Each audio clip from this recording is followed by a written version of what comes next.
Warahmatullahi wabarakatuh. Perkenalkan, saya Asni Wahyu Lestari, guru biologi di SMA Negeri 16 Semarang, sekaligus mahasiswa PPG dalam jabatan kategori 2 Prodi Biologi tahun 2022 LPTK Universitas Muhammadiyah Jember. Pada video kali ini, saya akan membahas materi tentang komponen ekosistem dan interaksinya. Semoga bermanfaat. Selamat menyaksikan.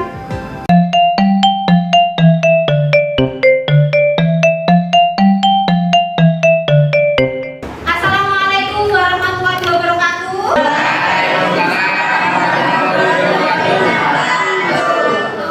Bagaimana kabarnya? Alhamdulillah, luar biasa. Sebelum kita memulai pembelajaran hari ini, alangkah baiknya kita berdoa terlebih dahulu. Silahkan Sanda sebagai ketua kelas memimpin doa. Siap, berdoa mulai. Berdoa selesai. Ya, terima kasih Sanda sudah memimpin doa. Semoga dengan berdoa pembelajaran hari ini berjalan dengan lancar. Amin. Pasti aksen dulu ya. Ya. Ahmad ya. Yulia ini, hadir Bu. Sebelum Bu Asmi lanjutkan, silahkan cek dulu di depan, samping atau belakangnya. Jika ada sampah, silahkan buang dulu di tempat sampah.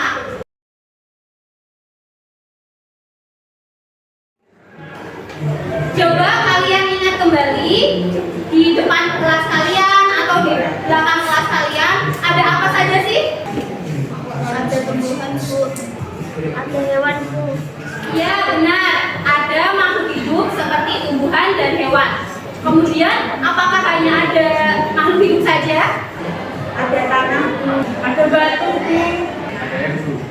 Iya benar. Selain ada makhluk hidup, ada juga benda tak hidup atau benda mati seperti tanah, batu, air dan sebagainya. Kemudian yang kalian sebutkan tadi, apakah saling berinteraksi? Ya benar sekali. Seperti halnya manusia, tumbuhan, hewan dengan lingkungannya juga berinteraksi, membentuk suatu sistem yang kita kenal sebagai ekosistem. Hari ini kita akan mempelajari tentang ekosistem. Ekosistem adalah hubungan timbal balik antara makhluk hidup dengan lingkungannya. Macam-macam ekosistem itu ada dua. Yang pertama ekosistem darat dan yang kedua adalah ekosistem air. Perbedaannya apa? Ekosistem darat itu sebagian besar komponennya ada di darat. Sedangkan ekosistem air sebagian besar komponennya ada di air. Tujuan pembelajarannya melalui pembelajaran dengan menggunakan model problem based learning yang diawali dengan menonton video terkait ekosistem tertentu. Siswa diharapkan mampu menganalisis komponen ekosistem dan interaksinya dengan tepat. Sudah siap melaksanakan aktivitas hari ini? Siap, Bu. Oke, karena semuanya sudah siap, kita akan masuk ke tahap yang pertama, yaitu orientasi masalah. Pada tahap ini, kalian akan scan barcode ini, kemudian kalian akan terhubung di LKPD. Di LKPD tersebut ada bagian orientasi masalah. Di orientasi masalah ada video. Silakan ditonton terlebih dahulu videonya, kemudian kalian membuat rumusan masalah secara mandiri di kolom jawaban. Bisa dipahami? Bisa. Silakan di-scan barcode-nya.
Jadi kalian diskusikan mana rumusan masalah yang menurut kelompok kalian itu terbaik. Untuk kelompoknya masih sama seperti pertemuan sebelumnya. Kelompok 1, kelompok 2, kelompok 3, kelompok 4, kelompok 5, dan kelompok 6. Silakan bisa berkelompok. Sudah menentukan rumusan masalahnya? Apa saja rumusan masalahnya? 1. Apa saja komponen ekosistem laut di Raja Ampat? 2. Bagaimana interaksi antar komponen ekosistem laut di Raja Ampat? 3. Bagaimana cara melestarikan ekosistem laut? Berarti kalian membuat 3 rumusan masalah ya. Alhamdulillah semua rumusan masalahnya sudah sesuai dengan tujuan pembelajaran. Jadi kalian bisa langsungkan tahap berikutnya. Sudah menentukan rumusan masalahnya? Apa saja rumusan masalahnya?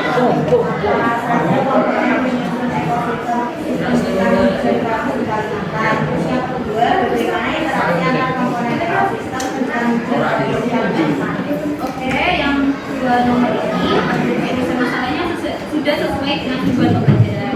Hanya saja masuk kelas 1, silakan kita dulu rumusan masalah yang ada itu ya.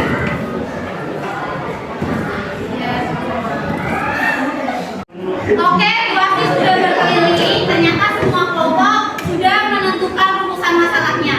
Sekarang kita lanjutkan ke tahap berikutnya, yaitu membimbing penyelidikan. Nah, di membimbing penyelidikan, silakan kalian mencari referensi untuk menjawab rumusan masalahnya. Bu Asni sudah sediakan handout di WA group, silakan bisa pakai handoutnya Bu Asni untuk mencari jawaban dari rumusan masalah kalian. Kalian juga bisa menggunakan buku paket yang kalian miliki. Sudah bisa dipahami? Bisa.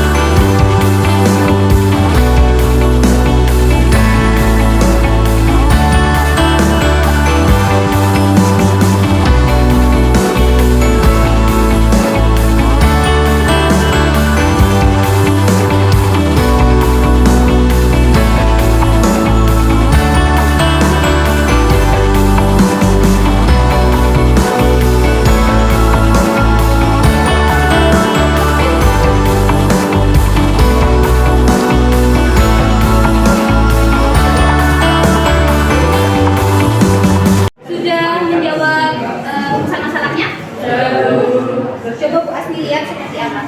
Seperti ini. Sudah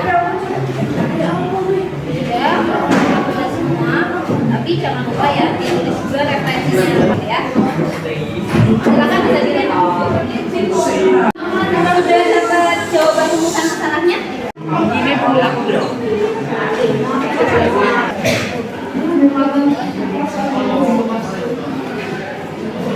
Ya, bagus ya, sudah sesuai tujuan pembelajaran, tapi jangan lupa dibuat juga sumbernya. Sumbernya dari mana? Catat itu ya. Oke, bisa dilanjutkan ke tahap selanjutnya. Sudah selesai mencari referensinya? Sudah, Bu. Oke, karena sudah semua sudah dapat referensinya, kita lanjut ke tahap yang keempat, yaitu mengembangkan hasil karya. Jadi di tahap ini kalian sudah dikerjakan di LKPD-nya akan dituangkan dalam bentuk laporan sederhana atau labbook. Jadi kalian boleh memilih mau membuat laporan sederhana atau membuat labbook. Ada pertanyaan? Saya ya, silakan Pak Iza. Format laporannya seperti apa ya? Terima kasih Pak Iza. Baik, untuk format laporan sederhana terdiri dari yang pertama ada nama kelompok, yang kedua ada judul, ketiga ada rumusan masalah, keempat ada pembahasan, kelima ada kesimpulan, dan yang terakhir ada daftar pustaka. Ya, ada lagi yang mau bertanya? Ya, silakan Nita. Jadi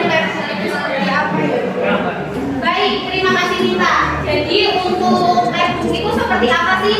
Nah, ini Bu Asti punya contohnya. Ini adalah gambar dari beberapa contoh labbook. Jadi labbook adalah buku pangku atau buku lapis. Labbook digunakan sebagai media menarik yang berisi mengenai materi tertentu yang ingin dipelajari.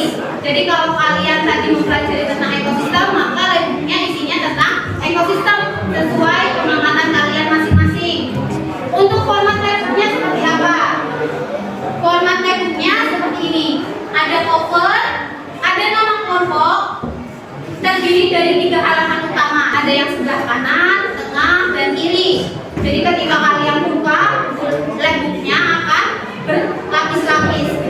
Kemudian ada penjelasan materinya, dan yang terakhir ada gambar atau contohnya. Bisa dipahami? Bisa. Untuk mengembangkan hasil karya, Bu Asti beri kalian waktu 50 menit. Silahkan bisa dikerjakan dari sekarang. Kelompok 1 mau buat produknya apa? Labbook. Silahkan dikerjakan.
siapa, kemudian yang tidak presentasi silakan diperhatikan, kemudian ketika ada pertanyaan silakan bisa bertanya, atau kalian juga bisa memberikan masukan ke kelompok yang presentasi. Oke, karena kita akan presentasi, pasti minta kalian kembali ke semula, duduknya kembali ke semula lagi. Ayo silakan. Oke, baik, siapa yang mau presentasi dulu? Saya tuh kelompok 6. Ya, silakan kelompok 6. Assalamualaikum warahmatullahi wabarakatuh. Waalaikumsalam warahmatullahi wabarakatuh. Perkenalkan, saya dari kelompok 6 akan mempresentasikan tentang ekosistem sabana. Nama saya Sabana Dalam Malam. Saya Naulia. Saya Yeni. Ekosistem sabana. Pertanyaan nomor 1.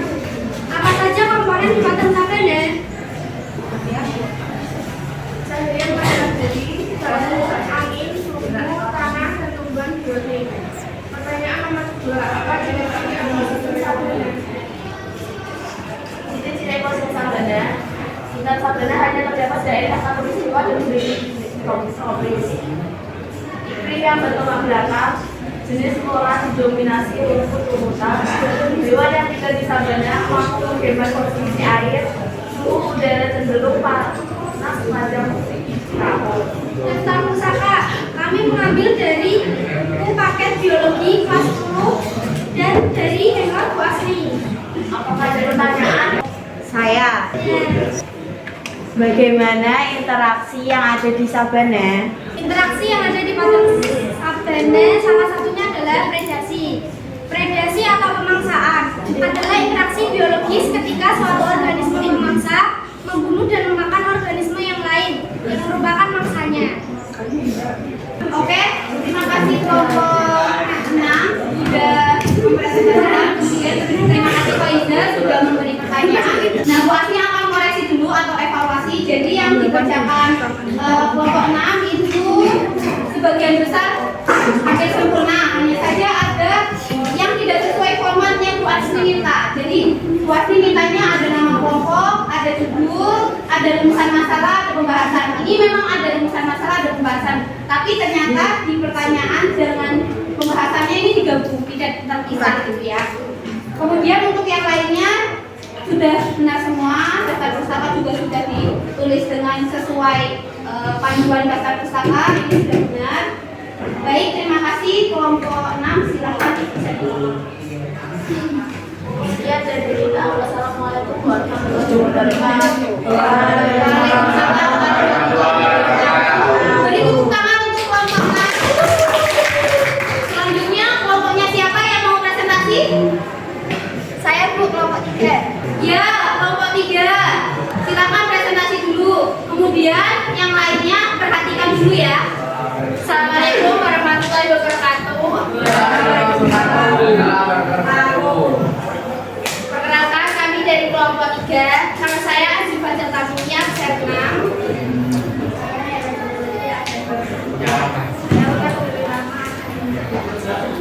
Dan sinak dari absen 26. Kami di sini akan mempresentasikan mengenai ekosistem hutan hujan tropis. Yang pertama yaitu pengertian hutan hujan tropis. Hutan hujan tropis adalah bioma berupa hutan yang selalu basah atau lembek yang dapat ditemui di wilayah sekitar Katulistiwa, yakni kurang lebih pada lintang 0 derajat sampai 10 derajat ke utara dan selatan dari Katulistiwa. Di dalam ekosistem hutan hujan tropis terdiri dari komponen biotik dan abiotik. Komponen biotik merupakan komponen ekosistem yang berkembang hidup. Misalnya monyet, tapir, orangutan, burung rambut beda, harimau, bekantan, musang kuat, dan masih banyak lagi. Selain itu juga ada komponen abiotik. Komponen abiotik merupakan komponen materi yang tergolong makhluk tak hidup. Yang pertama ada sinar matahari, yang kedua ada tanah, 3 air, 4 udara, dan masih banyak lagi. Selanjutnya yaitu ada fungsi hutan hujan tropis. Yang pertama, sebagai habitat asli flora dan fauna. Yang kedua, menstabilkan iklim dunia melalui penyerapan karbon dioksida dari lapisan atmosfer. Yang ketiga, menjaga keseimbangan ekosistem di sekitarnya dari penyebab banjir dan kekeringan erosi tanah. Yang keempat yaitu sumber obat-obatan dan makanan.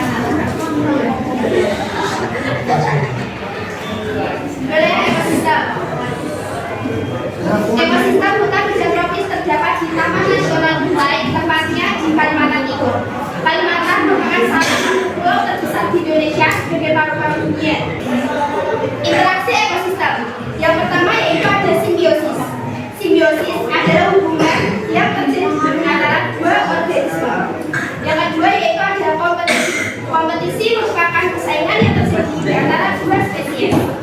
Yang terakhir ada predasi. Predasi adalah interaksi antara mangsa dan mangsanya. Contoh interaksi antar komponen di ekosistem hutan hujan tropis. Yang pertama yaitu ada lebah dengan bunga yang merupakan simbiosis mutualisme. Yang kedua kerbau dan burung barau yaitu simbiosis mutualisme. Yang ketiga ada harimau dengan ular yang termasuk kompetisi interspesies. Selanjutnya yaitu ada harimau jantan dengan harimau jantan yang termasuk ke dalam kompetisi interspesies. Selanjutnya ada singa jantan dan singa jantan yang termasuk ke dalam kompetisi intraspesies. Selanjutnya yaitu ada predasi. Contohnya yaitu mangsa butuh memakan rusa. Setelah itu ada juga harimau memakan delfin. Yang terakhir yaitu ada daftar pustaka. Yang pertama itu dari channel YouTube, dia BPSB 3 channel. Yang kedua itu dari laman Wikipedia. Dan yang ketiga dari hands-on ekosistem yang diberikan oleh Bosco. Sekian dari kelompok kami. Apakah ada yang bertanyakan? Saya. Ya silakan Afila. Menurut kalian, apa yang terjadi jika Kalimantan mengalami deforestasi? Baik, terima kasih Afila. Saya jawab ya pertanyaannya. Jadi deforestasi yaitu kegiatan pembukaan hutan menjadi lahan tidak berhutan secara permanen untuk aktivitas manusia. Jika deforestasi terus dilakukan, pada dampak yang akan terjadi yakni hilangnya tutupan hutan hujan tropis yang menjadi habitat asli satwa dan tumbuhan.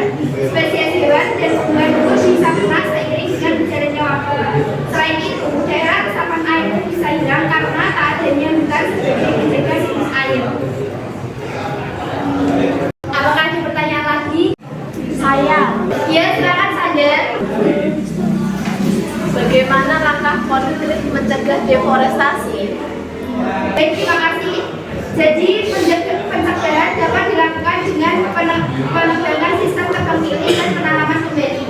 Sistem tebang pilih dapat tetap menjaga keberlangsungan ekosistem hutan dan fungsinya sebagai penyangga kehidupan. Deforestasi tidak akan menimbulkan kerugian selama dilakukannya pemanfaatan kembali yang efektif. Baik, jika tidak ada yang ditanyakan lagi, sekian dari kelompok kami. Wassalamualaikum warahmatullahi wabarakatuh. Waalaikumsalam warahmatullahi wabarakatuh. Beri tepuk tangan untuk kelompok 3. Nah, hari ini kalian sudah menentukan rumusan masalah, membuat karya, kemudian kalian juga sudah presentasi. Kali ini Bu Asmi akan melakukan pemuatan materi sehingga apa yang kalian pahami itu mendalam. Baik, komponen ekosistem itu dibagi menjadi 2. Ada komponen biotik dan komponen abiotik. Bedanya apa?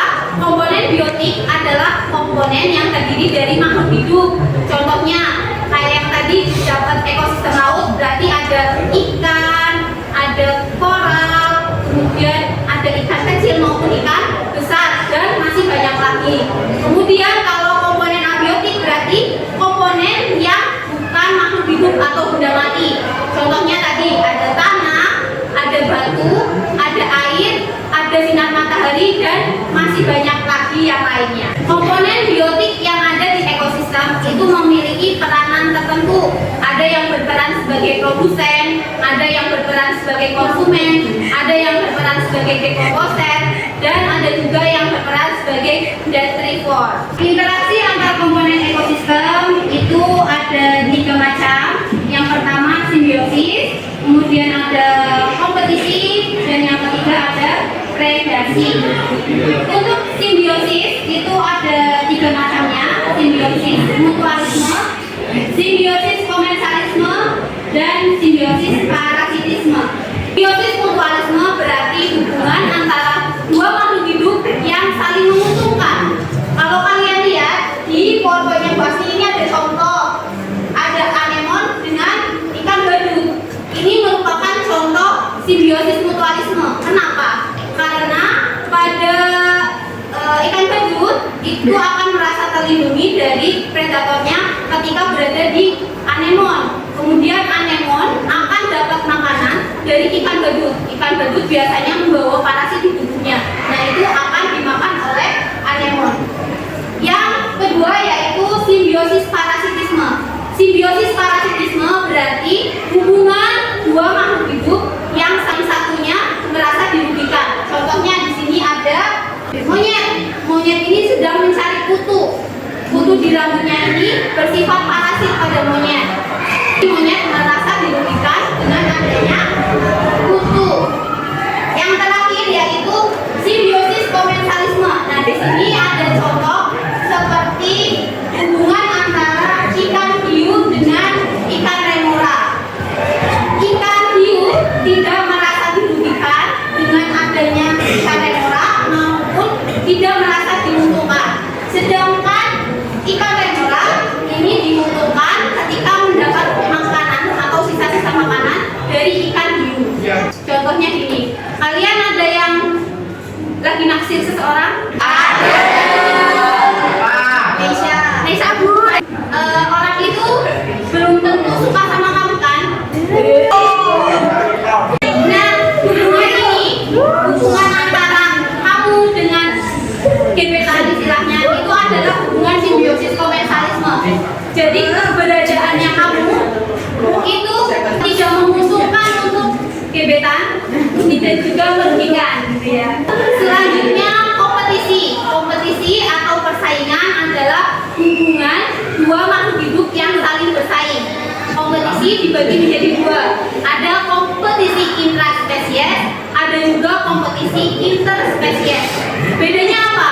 Kompetisi intraspesies berarti terdapat kompetisi spesies yang sama. Misalnya ada harimau jantan dengan harimau jantan, ketika musim kawin akan merebutkan 1 ekor harimau betina. Nah, ini contoh dari kompetisi intraspesies. Kemudian kompetisi yang interspesies berarti kompetisi yang terjadi di beda spesies. Misalnya ada harimau, ada singa, keduanya ini sama-sama memakan rusa. Sedangkan rusanya hanya ada 1. Pasti antara singa dan harimau akan ada persaingan merebutkan rusa. Ada pertanyaan? Ada Bu, saya. Ya, silakan Kak Mimi. Bu, apa yang dimaksud dengan dekomposer? Ya, terima kasih Kak Mimi. Sebelum Bu Asih jawab, apakah ada yang mau membantu Bu Asih untuk menjawab? Mungkin kalian sudah tahu apa yang dimaksud dengan dekomposer. Saya gitu Bu. Ya, silakan Naila. Sudah disebutkan di handout asli bahwa dekomposer disebut pengurai, yaitu organisme yang mampu mengubah sisa produk organisme atau organisme yang telah mati menjadi senyawa anorganik. Terima kasih Naila. Jadi benar ya, dekomposer adalah organisme yang memakan organisme mati atau berperan sebagai pengurai. Dekomposer ini contohnya ada cacing tanah, ada jamur, dan juga bakteri. Karena kita sudah penguatan materi, maka masuk ke menyimpulkan. Apa saja sih yang kalian pelajari di pembelajaran hari ini? Saya Bu. Ya. Kami kelompok 3 juga mempelajari mengenai ekosistem hutan hujan tropis, yaitu ada komponen biotiknya yaitu tumbuhan, anggrek hitam, dan burung enggang. Selain itu komponen abiotiknya ada sinar matahari, udara, air, dan juga tanah. Kita juga mempelajari interaksi antar komponen ekosistem, yaitu ada simbiosis, kompetisi, dan juga predasi. Terima kasih. Jadi hari ini kita telah mempelajari tentang komponen ekosistem, interaksi komponen ekosistem, dan kemungkinan apa saja yang terjadi jika salah satu komponennya hilang. Kalian juga telah mengamati beberapa ekosistem. Ada yang mendapatkan ekosistem laut, ada yang mendapatkan ekosistem hutan tropis, kemudian ada juga ekosistem sabana. Baik, karena kita sudah melakukan seluruh proses pembelajaran hari ini, Bu Asni akan ajak kalian untuk uji pemahaman. Silakan kalian scan barcode ini, kemudian kalian akan terhubung ke soal-soal post-test. Silakan bisa dikerjakan. Bu Asni kasih waktu 7 menit untuk mengerjakannya.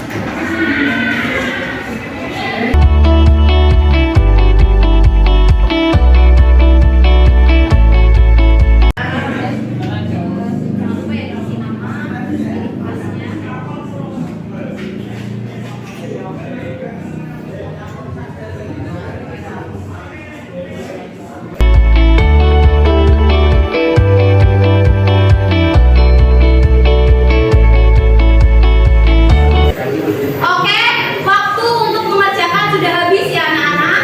Bu Asni akan cek dulu hasil proses kalian. Nah, ternyata 99% kalian sudah mengerjakan dengan benar. Artinya kalian sudah berhasil dan menguasai materi pada hari ini. Nah, sebenarnya untuk apa sih kita belajar mengenai komponen ekosistem dan interaksinya? Ada yang tahu? Tidak tahu. Ketika kita lebih mengenal komponen ekosistem dan interaksi ekosistem, maka kita akan semakin paham bagaimana caranya menjaga lingkungan kita. Kalian tadi sudah mengamati ya, sudah berdiskusi bagaimana jika salah satu komponennya hilang. Pasti akan terjadi ketidakseimbangan.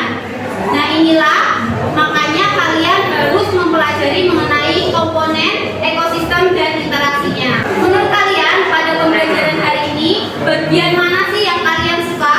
Ada yang mau berpendapat? Saya, Bu. Ya, silakan Afila.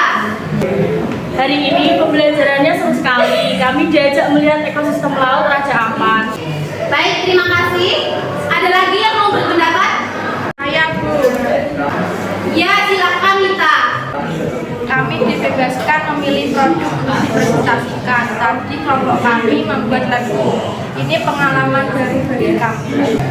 Terima kasih Mita dan Afila.